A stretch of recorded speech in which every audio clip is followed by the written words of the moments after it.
Hello students, welcome to M high classes. कैसे हो आप सभी? आई होप आप सभी अच्छे हो और happy new year first of all आप सभी को।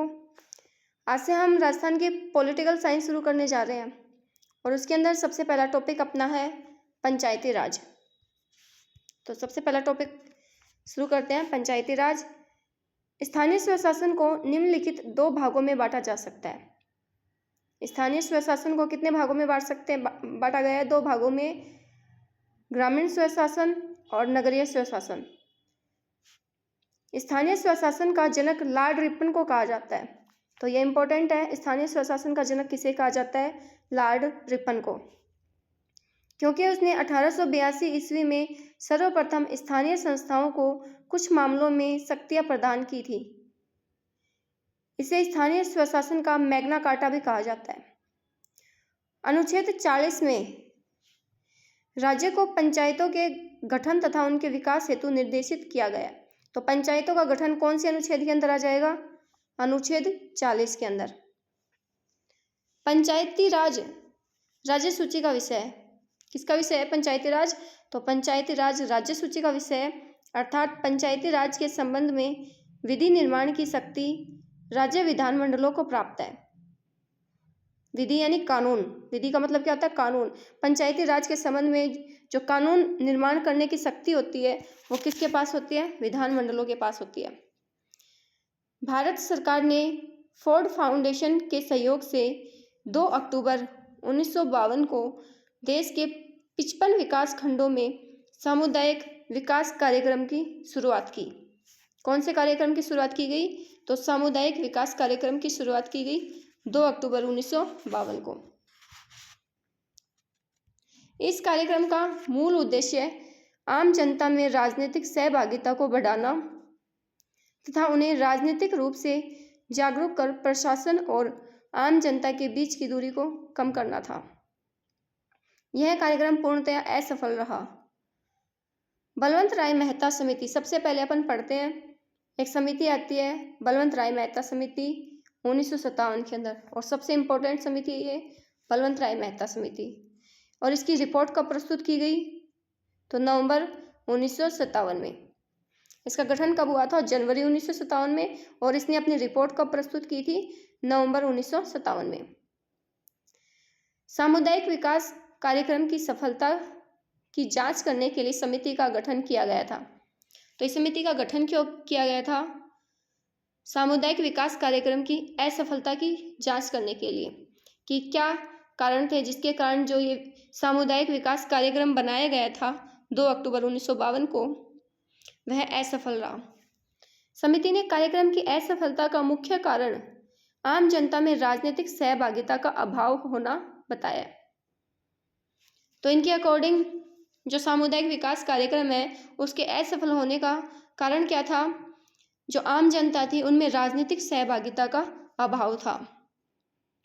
इस समिति ने स्थानीय स्तर पर एक तीसरी राजनीतिक संस्था के गठन की सिफारिश करते हुए त्रिस्तरीय पंचायती राज की सिफारिश की। तो सर्वप्रथम त्रिस्तरीय पंचायती राज की सिफारिश किसके द्वारा की गई थी?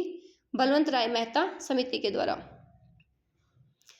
लोकतांत्रिक विकेंद्रीकरण स्वायत्तता की सिफारिश की, इसलिए बलवंत राय मेहता को लोकतांत्रिक विकेंद्रीकरण का जनक कहते हैं। बलवंत राय मेहता को क्या कहा जाता है? लोकतांत्रिक विकेंद्रीकरण का जनक। ग्राम स्तर पर ग्राम पंचायत हो, इन्होंने क्या कहा कि ग्राम स्तर पर क्या हो? ग्राम पंचायत हो, जिसके सदस्यों का चुनाव आम जनता द्वारा प्रत्यक्ष रूप से किया जाएगा। और ग्राम स्तर के जो सदस्य होंगे उनका चुनाव कौन करेगी? तो जनता के द्वारा प्रत्यक्ष रूप से किया जाएगा। ग्राम स्तर के कम से कम 2 सदस्य, ग्राम पंचायत के कम से कम 2 सदस्य SC ST के सदस्य हो तथा 2 महिला वर्ग होने चाहिए, ताकि इन वर्गों को पंचायती राज में पर्याप्त प्रतिनिधित्व दिया जा सके। तो इस समिति की सिफारिश पर ग्राम स्तर पर तो इन्होंने क्या बताया कि ग्राम स्तर पर क्या हो? ग्राम पंचायत हो। और खंड स्तर पर क्या बताया? खंड स्तर पर इन्होंने बताया कि खंड स्तर पर पंचायत समिति का गठन किया जावे और जिला स्तर पर जिला परिषद। इस प्रकार इन्होंने त्रिस्तरीय पंचायती राज की सिफारिश की थी। तो ग्राम स्तर पर तो अपन ने देख लिया ग्राम पंचायत। अब देखते हैं खंड स्तर पर क्या हो, पंचायत समिति का गठन किया जावे। इसके कुछ सदस्य प्रत्यक्ष रूप से चुने जावे तथा कुछ सदस्यों का मनोनयन किया जाए। कुछ सदस्य क्या हो, प्रत्यक्ष रूप से, और कुछ मनोनयन के द्वारा। और जिला स्तर पर इन्होंने बताया कि जिला स्तर पर जिला परिषद का गठन किया जाए जिसमें सभी सदस्य मनोनीत हो। इसके सभी सदस्य क्या होंगे, मनोनीत होंगे। भारत सरकार ने बलवंत राय मेहता समिति की सिफारिशों को लागू करते हुए राज्य को इस संबंध में अधिनियम पारित कर पंचायती राज को लागू करने का निर्देश दे दिया। राष्ट्रीय विकास परिषद ने बलवंत राय मेहता समिति की सिफारिशों को 12 जनवरी 1958 को स्वीकृति दी। और राष्ट्रीय विकास परिषद ने इस समिति की सिफारिशों को कब स्वीकृति दी थी, तो 12 जनवरी 1958 को। राज्य सूची का विषय होने के कारण पंचायती राज के संबंध में विधि निर्माण की शक्ति राज्य विधान मंडलों को प्राप्त है। विधि निर्माण की शक्ति किसको प्राप्त है, राज्य विधान मंडलों को। राजस्थान सरकार ने इस संबंध में कदम उठाते हुए सितंबर 1959 में अधिनियम पारित किया। 2 अक्टूबर 1959 को देश भर में पहली बार राजस्थान के नागौर जिले में भारत के प्रधानमंत्री जवाहरलाल नेहरू के द्वारा पंचायती राज का उद्घाटन किया गया। और इस समिति के सिफारिश पर सबसे पहले अपने देश के अंदर 2 अक्टूबर 1959 में राजस्थान के कौन से जिले में, नागौर जिले में भारत के प्रधानमंत्री थे जवाहरलाल नेहरू, और इनके द्वारा पंचायती राज का उद्घाटन किया गया। कब किया गया, 2 अक्टूबर 1959 को। उसके उपरांत अलग अलग राज्यों ने कुछ ही वर्षों में पंचायती राज व्यवस्था को अलग अलग रूपों में अपना लिया। जैसे 11 अक्टूबर 1959 को सादनगर विकास खंड महबूब नगर आंध्र प्रदेश में शुरू हुआ। तो आंध्र प्रदेश में कब शुरू हुआ, 11 अक्टूबर 1959 को।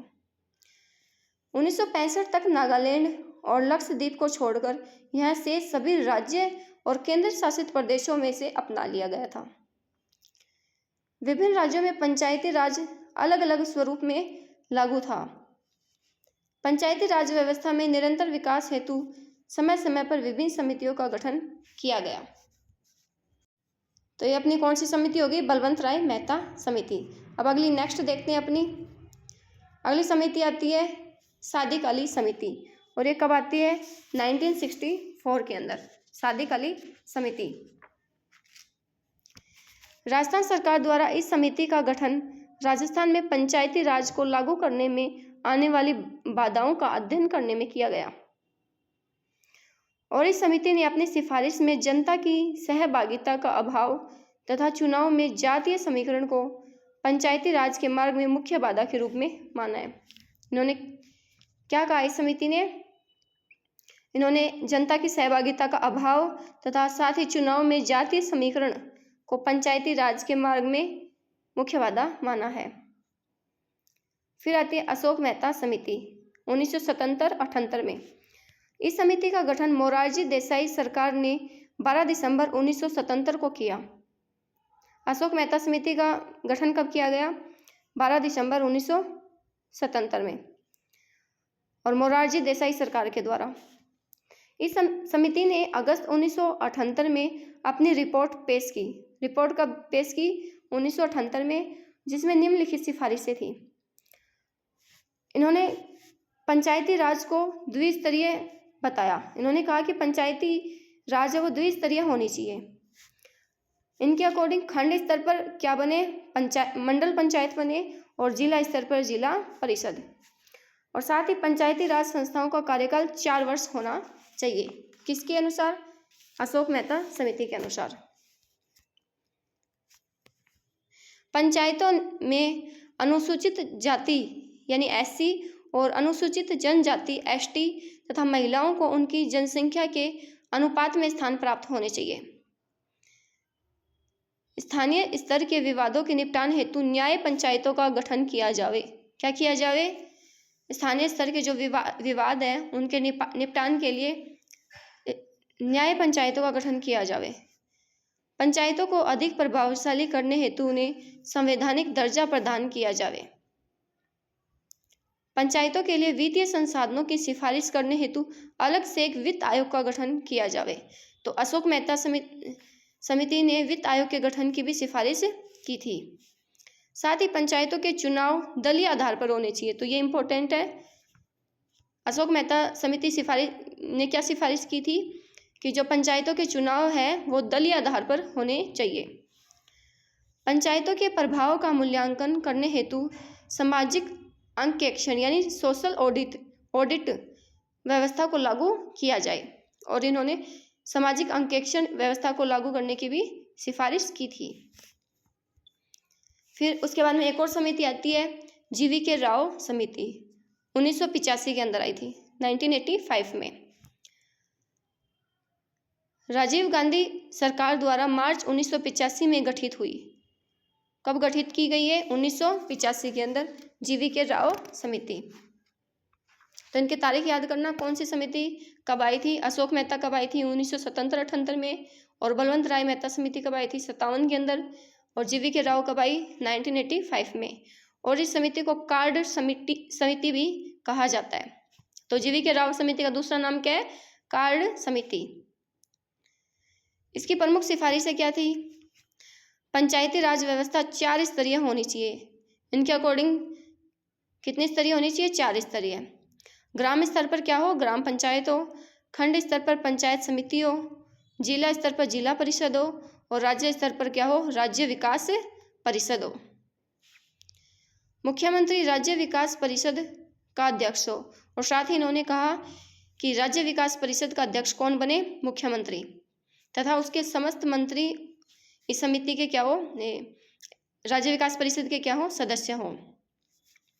पंचायतों में SC ST और अन्य पिछड़ा वर्ग यानी कि OBC तथा महिलाओं को उनकी जनसंख्या के अनुपात में आरक्षण प्रदान किया जाए। क्या कहा इस समिति ने?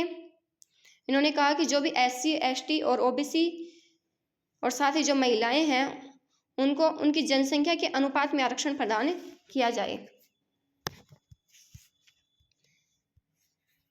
पंचायतों को वित्तीय संसाधन उपलब्ध करवाने हेतु वित्त आयोग का गठन किया जाए। वित्त आयोग के गठन के लिए सिफारिश की। तथा पंचायतों को कुछ विषयों पर करारोपण के अधिकार दिए जाने चाहिए। तो इनको करारोपण के अधिकार दिए जाने चाहिए, ये भी सिफारिश की थी। किसने? GV राव समिति ने। पंचायतों के चुनाव दलीय आधार पर नहीं किए जाएं। तो दलीय आधार पर करने के लिए कौन कहता है?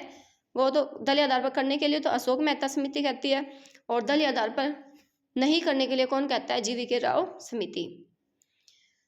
पंचायतों के चुनाव संबंधी विवादों के निपटारे हेतु पंचायती राज अधिकरण का गठन किया जाए।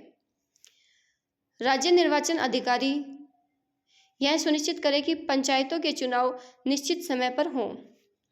प्रत्येक प्रशासनिक अधिकारी को ग्राम विकास प्रशासन में कार्य करने का मौका अनिवार्य रूप से दिया जाए। और ग्रामीण जो प्रत्येक प्रशासनिक अधिकारी हैं उनको ग्रामीण विकास प्रशासन में कार्य करने का मौका मिले। न्याय पंचायतों तथा ग्रामीण न्यायालयों का गठन किया जाए तथा इनमें न्याय करने हेतु केवल उन्हीं व्यक्तियों को पद पर नियुक्त किया जाए जो न्याय से संबंधित शैक्षणिक योग्यता रखते हों। फिर अगली आती है PK थुंगन समिति। तो ये GV राव समिति हो गई। अब आती है PK थुंगन समिति। GV राव समिति कब आई थी? 1985 में। और PK थुंगन समिति आती है 1988 और 89 में। ये केंद्र सरकार की समिति होती है। पंचायतों को संवैधानिक दर्जा प्रदान किया जाए। वित्त आयोग का गठन किया जाए। प्रत्येक 5 वर्ष से अनिवार्य रूप से पंचायतों के चुनाव करवाए जाए तथा इस हेतु अलग से राज्य निर्वाचन आयोग का गठन किया जाए। तो PK थुंगन समिति किसके गठन के लिए बोलती है? राज्य निर्वाचन आयोग का गठन किया जाए। जिला परिषद को पंचायती राज व्यवस्था की मुख्य इकाई बनाकर विकास कार्यों तथा योजना निर्माण की मुख्य संस्था के रूप में विकसित किया जाए तथा जिलाधीश को जिला परिषद का मुख्य कार्यकारी अधिकारी यानी CEO बनाया जाए।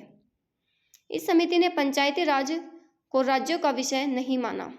पंचायती राज को राज्यों का विषय नहीं माना। किसने? पी.के. समिति ने। तो ये समितियां हो गई। अब अपन आगे देखते हैं विधेयक। सबसे पहले देखते हैं 64वां संविधान संशोधन विधेयक, और ये कब पारित हुआ? तो 1989 में। राजीव गांधी सरकार ने पंचायती राज को संवैधानिक दर्जा प्रदान करने के लिए 64वां संविधान संशोधन विधेयक पेश किया। किसके द्वारा? तो राजीव गांधी सरकार के द्वारा। यह विधेयक लोकसभा से पारित हो गया, लेकिन राज्यसभा में पर्याप्त बहुमत प्राप्त न हो पाने की वजह से पारित नहीं हो पाया। तो 64वें संविधान संशोधन लोकसभा से तो पारित हो गया था, लेकिन राज्यसभा में इसको पर्याप्त बहुमत नहीं मिल पाया था, जिसके कारण यह पारित नहीं हुआ। अर्थात पंचायती राज को संवैधानिक दर्जा दिए जाने का पहला प्रयास असफल रहा, और यह सबसे पहला प्रयास किया गया 1989 में, और यह असफल हो गया। राजीव गांधी के इन्हीं प्रयासों के कारण उन्हें क्या कहा जाता है? आधुनिक पंचायती राज का जनक। आधुनिक पंचायती राज का जनक किसे कहा जाता है? राजीव गांधी को। 73वें संविधान संशोधन पर इस विधेयक का अत्यंत प्रभाव पड़ा। फिर देखते हैं 74वां संविधान संशोधन विधेयक, ये कब आता है? 1990 में। पंचायती राज को संवैधानिक दर्जा प्रदान करने के लिए संयुक्त मोर्चा सरकार ने 74वां संविधान संशोधन विधेयक 1990 में लोकसभा में पेश किया, लेकिन 1991 में लोकसभा भंग हो जाने के कारण यह विधेयक स्वतः समाप्त हो गया। तो 74वें संविधान संशोधन को विधेयक 1990 में पारित किया गया था, लेकिन 1991 में क्या हो गई थी? लोकसभा भंग हो गई थी, जिसके कारण यह विधेयक अपने आप स्वतः ही क्या हो गया? असफल हो गया। फिर आता है 73वां संविधान संशोधन विधेयक 1992। पी.वी. नरसिम्हा राव सरकार ने पंचायती राज व्यवस्था को संवैधानिक दर्जा प्रदान करने के लिए लोकसभा में 1992 में संविधान संशोधन विधेयक प्रस्तुत किया। किसके द्वारा? पी.वी. नरसिम्हा राव सरकार के द्वारा। संसद में इस विधेयक पर विचार करने के लिए नाथू मिर्जा राम की अध्यक्षता में एक संसदीय समिति का गठन किया गया था, और संसद में इस विधेयक पर विचार करने के लिए किसकी अध्यक्षता में समिति बनी थी? तो नाथूराम मिर्जा की अध्यक्षता में एक संसदीय समिति बनी थी, और यह विधेयक दिसंबर 1992 में संसद के दोनों सदनों से पारित हो गया। 73वां संविधान संशोधन कब पारित हुआ? दिसंबर 1992 में संसद के दोनों सदनों से, यानी लोकसभा में कब पारित हुआ? तो लोकसभा के अंदर ये पारित हुआ 22 दिसंबर 1992 को, और उसके एक दिन पश्चात यानी 23 दिसंबर 1992 को ये राज्यसभा से पारित हो गया। तो यह इस प्रकार ये दिसंबर 1992 के अंदर 22 दिसंबर और 23 दिसंबर को लोकसभा और राज्यसभा में पारित हो गया था, और इसके उपरांत इस विधेयक को अगले कुछ महीनों में 17 राज्यों ने सहमति प्रदान कर दी थी, और 20 अप्रैल 1993 को इस विधेयक पर राष्ट्रपति ने हस्ताक्षर कर दिए। तो ये तीनों ध्यान रखना, राष्ट्रपति पर इस विधेयक पर कब हस्ताक्षर किए? तो राष्ट्रपति ने किए 20 अप्रैल 1993 को, और 22 दिसंबर 1992 को यह लोकसभा में पारित हो गया था। 23 दिसंबर 1992 को यह राज्यसभा में पारित हो गया था, और उसके पश्चात 20 अप्रैल 1993 को राष्ट्रपति ने इसके ऊपर हस्ताक्षर कर दिए थे, और 24 अप्रैल 1993 को इस अधिनियम की अधिसूचना जारी की गई। कब की गई? 24 अप्रैल 1993 को। अर्थात यह संविधान संशोधन विधेयक 24 अप्रैल 1993 से लागू हो गया। तो 73वां संविधान संशोधन विधेयक कब लागू हुआ? 24 अप्रैल 1993 को। इसी कारण 24 अप्रैल को राष्ट्रीय पंचायत दिवस के रूप में घोषित किया गया। राष्ट्रीय पंचायत दिवस कब मनाया जाता है? 24 अप्रैल को। इस संविधान संशोधन द्वारा संविधान में भाग 9 जोड़कर उसके तहत कुल 16 अनुच्छेद 243 से 243 अण् कितने अनुच्छेद? 16 अनुच्छेद जोड़े गए, 243 से 243 अण् तक शामिल किए गए। इसके अलावा संविधान में 11वीं अनुसूची, तो 16 तो अनुच्छेद जोड़े गए और 11वीं अनुसूची जोड़ी गई, और उसके अंदर पंचायतों को कितने विषय प्रदान किए गए? 29 विषय प्रदान किए गए। तो ये तीनों चीज़ याद रखना। 73वें संविधान संशोधन के अकॉर्डिंग भाग 9 जोड़ा गया। उसके अंदर अनुच्छेद कितने थे? तो 16 अनुच्छेद थे, 243 से 243 अण तक, और 11वीं अनुसूची जोड़ी गई और इसके अंदर पंचायतों को कितने विषय प्रदान किए गए? 29 विषय। चूंकि पंचायती राज राज्य सूची का विषय है, अतः राज्यों को 1 वर्ष की अवधि में भाग 9 से संबंधित पंचायती राज के विषय में संगत विधि बनाने हेतु निर्देशित किया गया। अब पंचायती राज क्या है? राज्य सूची का विषय है। राजस्थान सरकार ने 23 अप्रैल 1994 को राजस्थान पंचायती अधिनियम 1994 लागू कर इन प्रावधानों को प्रभावी बनाया। और राजस्थान में कब लागू किया गया? तो राजस्थान में ध्यान रखना, ये 23 अप्रैल 1994 को लागू किया गया, यानी 1 साल बाद में। 24 अप्रैल 1993 को लागू हुआ था, लेकिन राजस्थान में कब लागू होता है? 23 अप्रैल 1994 को लागू हुआ। अब ये अनुच्छेद देख लेते हैं, कौन कौन से अनुच्छेद जोड़े गए। तो टोटल 16 अनुच्छेद है। अनुच्छेद 243, और अनुच्छेद 243 में क्या आती है? परिभाषा आती है। किन किन की परिभाषा? जिला, ग्राम सभा, मध्यवर्ती स्तर, पंचायत, पंचायत क्षेत्र, जनसंख्या और ग्राम। बाद में अनुच्छेदों को बाद में डिटेल से पढ़ेंगे, एक बार देख लेते हैं कि कौन से अनुच्छेद में क्या आएगा। तो 243 क या फिर ए में क्या आएगा? ग्राम सभा।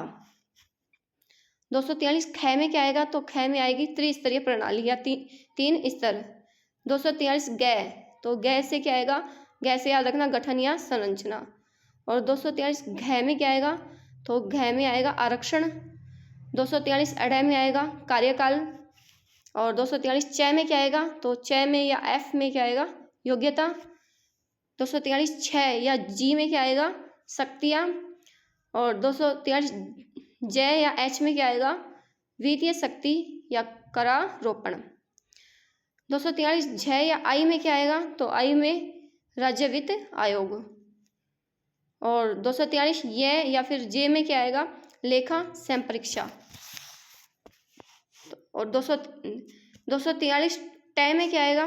ट या फिर के, ट या के में, ये इंपॉर्टेंट है, राज्य निर्वाचन आयोग। और ये 243 आई या फिर ये झ, ये भी याद रखना, ये भी इंपॉर्टेंट है, इसमें आएगा राज्य वित्त आयोग। इसके अलावा 243 ठ में या एल में क्या आएगा? संघ राज्य क्षेत्रों में इसका लागू होना। 243 ड या एम में कुछ क्षेत्रों में लागू न होना। तो कुछ क्षेत्रों में, संघ राज्य क्षेत्रों में लागू होना तो आ जाएगा 243 ठ में, और कुछ क्षेत्रों में लागू न होना किस में आ जाएगा? 243 ड में। फिर देखते हैं 243 ढ या एन में क्या आ जाएगा? पूर्व विधियों व संस्थाओं का बने रहना। और 243 अण में क्या आ जाएगा? तो 243 अण या ओ, इसके अंदर क्या आ जाएगा? न्यायालय के हस्तक्षेप का निषेध। क्या आ जाएगा? न्यायालय के हस्तक्षेप का निषेध। तो ये इसके अंदर टोटल 16 अनुच्छेद आएंगे, 243 से लेकर 243 अण तक या ओ तक। कल इन अनुच्छेदों को अपन डिटेल से पढ़ेंगे। तो मिलते हैं अगली नेक्स्ट वीडियो में।